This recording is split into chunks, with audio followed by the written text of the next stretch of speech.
Il-prezzijiet tal-prodotti bażiċi u x-xirijiet li nagħmlu mill-ħwienet u s-supermarkets qed jiżdiedu minħabba l-Covid u minħabba l-konflitti internazzjonali. Hekk iddikjarat il-President tal-Partit Laburista Ramona Tart meta kienet mistiedna fuq il-programm ta' propaganda li jmexxi Karl Stanju Navarra fuq is-Super One, programmi li matulu l-esponenti tal-Labor kellhom bil-forsi ammettu li qed tiżdied l-għoli tal-ħajja. Dan meta l-mexxej tagħhom Robert Abela qed jgħid eżattament l-oppost, anzi qed juża d-diskorsi tal-ħadd biex jiftaħar kemm naqset l-inflazzjoni.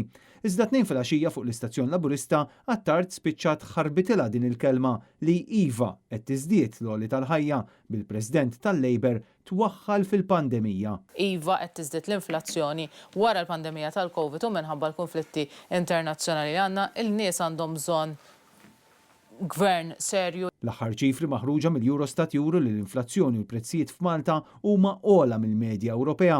U għalkemm anke l-Ewropa ntlaqtet mill-Covid u mill-konflitti internazzjonali, il-gvernijiet rispettivi xorta rnexxilhom irażnu l-għoli tal-ħajja ferm aħjar mill-gvern ta' Abela.